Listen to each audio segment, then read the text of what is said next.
CHIDINMA is not the first South African to have dual ethnicity, dual nationality. We have celebrities like Trevor Noah, who we welcome and we celebrate, and as a country, most people love and appreciate the work that he's doing globally. And he, for instance, has a Swiss father and a South African mother. Hi everyone and welcome back. Today I wanted to share my perspective as to why it seems like South Africa welcomes and celebrates Trevor Noah, but Nigerians are claiming that the same treatment was not meted out to CHIDINMA.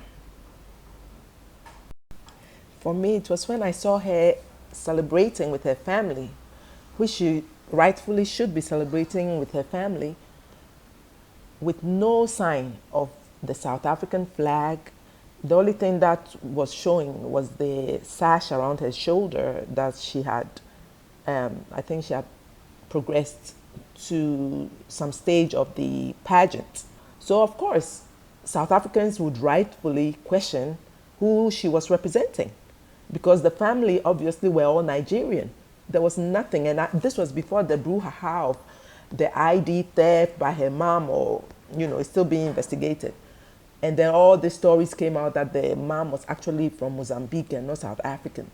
So that video, which I'm going to play right now, that clip, I could sense the problems and trouble brewing. Once you went to the comment section of that video, there was definitely, because already Nigerians were bragging and South Africans weren't having it. So the question was, where was her South African family? Very reasonable questions. Where was her South African side of the family? So as people started to investigate and going on her social accounts, it was discovered that she had two flags. She represented two flags on her accounts, Nigerian and Mozambican. If I'm mentioning that right, I hope it's Mozambican. If I'm wrong, someone please correct me in the comment section. But there was no South African flag to be found anywhere. So for any rational thinking person, there will be questions. Questions have to be asked. Who are you really representing in this case? Most especially when we know how most Nigerians will take credit, all the credit, even when they're involved with others in doing something. And then we will not hear the end of it. They will take it. And if you don't fight back or clap back, they will take it. And that's what happened here. I'm half Xhosa. Oh, do it again. So, I love Xhosa. that. I can't do that. I love that. It's given as an exclamation mark, isn't it? No, that's the click. X. So there's the three clicks. There's the X, which is the, and then there's the Q, and then there's the C, which is, so those are the three different, so that's the... You've seduced me. Oh, thank you. Not that you wanted to, I'm sure. Who was that wonderful... Was it Miriam Makeba? Who's Yes, that? the click song. Yeah. Igqirha lendlela nguQoqothwane. Yeah, that's the song. What's going on with that man? Anyway, Trevor Noah was brought up by his grandmother. He is immersed in the South African culture. He speaks the languages. Can the same be said for Chichi? That's the question. But what about the people of South Africa? Because to us, being South African is not a piece of paper. Being South African is an identity. Nigerians are forward. They are going to say we have a Miss South Africa in South Africa. I mean, we argue with them about Amapiano. They now say Amapiano is theirs. And therein lies the issue. The noise making, the bragging rights that Nigerians would have imposed on South Africa. Everyone could see it coming. And I'm sure South Africans wanted to avoid that. And who can blame them? They tried to do this to Ghana, jollof rice, which those who were in Nigeria in the 70s and 80s taught them to cook. Now it's a battle. And yes, I do know that it was originally from Senegambia, from that area. Yes, admittedly. But this battle between Ghana and Nigeria, It was Ghanaians who taught them. However, they wanted to take it over. They wanted to take over High Life, which when you go online, the old school people have admitted that it was Ghanaians who taught them. More recently, they tried to do it with Shito. They tried to do it with Fufu. Lately, there have been claims that Nigeria helped South Africa out with $61 billion. As I said, it's a claim. There doesn't seem to be any paper trail. But even if it were true, does that mean you have to hold it over South Africa's neck just to manipulate them to get away with whatever you want to do? No, you don't do that. Ghana did their part, or every single country in this world helped in some way, shape, or form.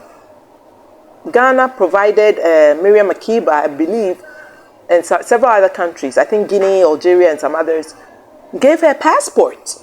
Does that mean that we hold it over their heads all the time to manipulate them to do what we want them to do so that we can get away with whatever we want to do in their country? No, that is not right. And you need to call yourselves out and cut it out.